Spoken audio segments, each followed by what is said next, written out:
This paper was prepared as part of a larger carbon sequestration water use study supported by Clemson University's South Carolina Ag Experiment Station, South Carolina Water Resources Center, and with cooperation from the Nature Conservancy.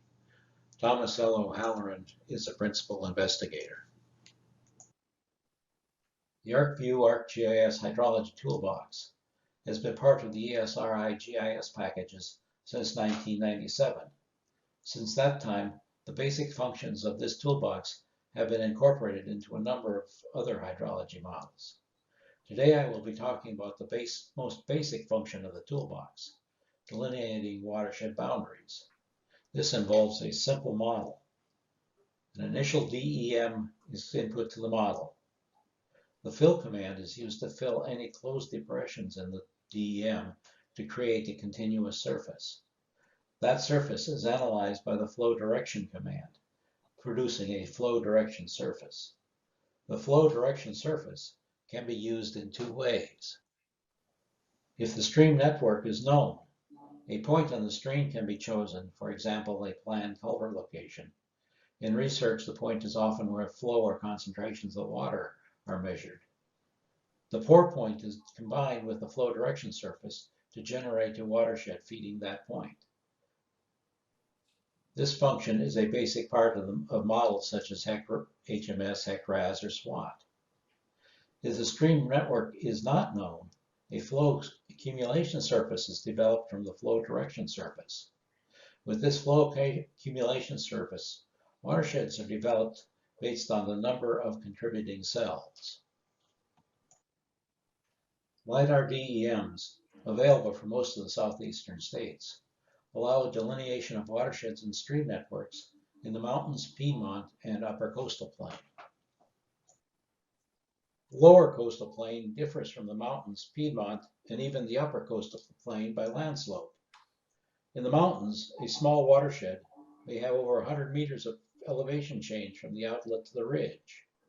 The Piedmont and upper coastal plain are less steep, with only 20 to 50 meters of elevation difference on small watersheds.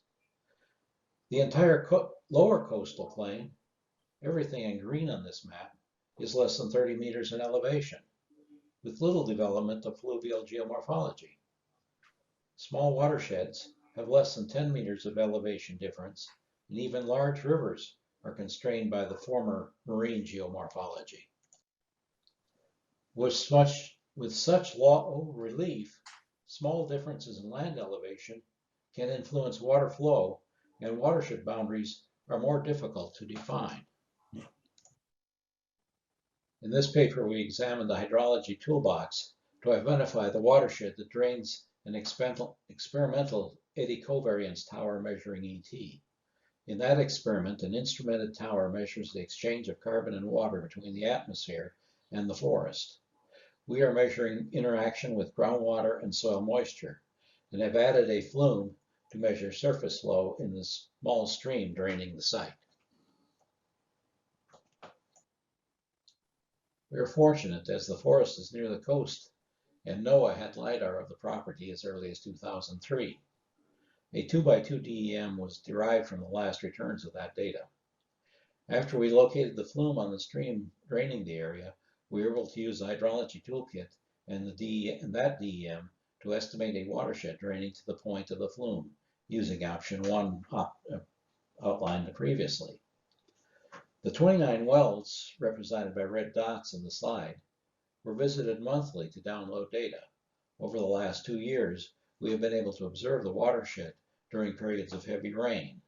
In that period, we have made a manual estimate of the watershed divide, the white line in the slide. Since observation is limited by heavy understory vegetation and deep duff, in many places identification of the watershed divide was speculative.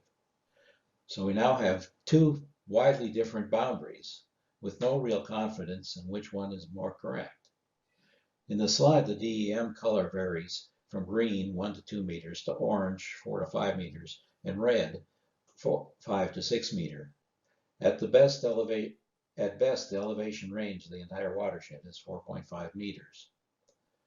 One feature is the presence of apparent mounds that are roughly 1 meter higher than the surrounding landscape. In many places, these define the watershed boundaries, such as the northwest section of the watershed. The 2003 data has been supplemented by 2 flights sponsored by Georgetown County and the South Carolina Department of Natural Resources. In 2009, the county was flown as part of the state LiDAR mission. The large part of the county covered by tidal water and marshes was not well measured by this flight. Another flight in 2017 was coordinated to measure only at low tide. This should differ only from the 2009 data, only in the areas that are flooded by the tide. This resulted in 2 repeated flights using the same protocol. When we used the 2009 LiDAR DEM, the resulting watershed boundary was similar to the manual estimate. We have better agreement, and the difference is in areas which we have the least confidence, the thickest understory, and spots where we really couldn't get there or recognize where we were, and GPS doesn't work too well in this area.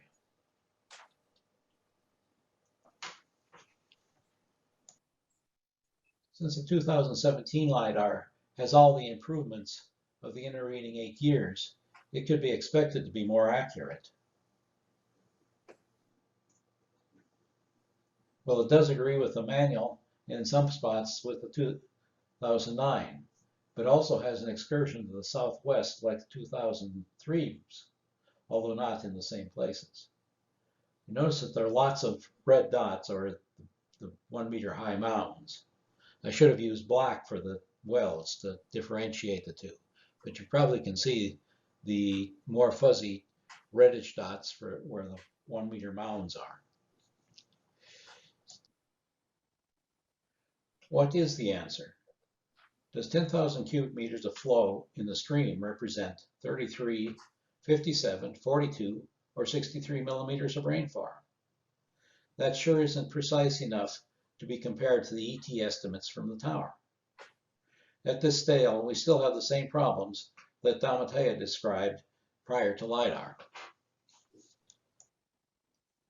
This slide and the next 2 show our observed watershed boundary and streams or surface water displayed on the appropriate DEM on the left, with the flow accumulation surface transparently overlaying on the DEM on the right. The flow accumulation surface of the 2003 LiDAR DEM minimizes the actual stream and has one well to the southwest. Notice how the stream winds around the red 5 to 6 meter areas. These apparent meter-high mounds are driving the flow accumulation and flow direction surfaces. Okay. On the 2009, the number of those red dots are reduced, and the flow accumulation produces streams in more or less the same places that we have actually seen them. The 2017 does a good job of finding the road ditches, but again has a stream where none exists. The red spots guide this stream well to the southwest. The red spots are impacting the flow direction and accumulation surfaces, and the presence and absence of these in the different DEMs cause the 100% differences in watershed area. A related study of the ET experiment uses forest inventory and analysis style plots to evaluate the vegetation. Each plot has 4 subplots, one in the center and the others 50 meters from the center at 120-degree angles. A subplot is then labeled by the main plot number and the subplot direction, 1C, 1N, 1SE, and so forth. We will be looking at the understory plots that may have resulted in errors in the DEM. So the 1 to 2 meter and half to 1 meter are the most likely to cause problems. Under half a meter is probably too close to the ground to be useful. In 2019, we located these plot centers with survey-grade RTK instruments, Trimble R8s. There were 6 such full plots within the 200-meter footprint of the tower. We were able to capture the center point values for 22 of the 24 subplot centers. One would expect the DEM to equal the RTK elevation within the error range of the two measures. When we compared the 2019 RTK to the 2017 DEM, at two subplots, 5N and 3N, we could not get an acceptable RTK fix. For the rest, the error bar is roughly 20 centimeters wide. We do have 6 subplots where the DEM was over 30 centimeters higher than the RTK readings.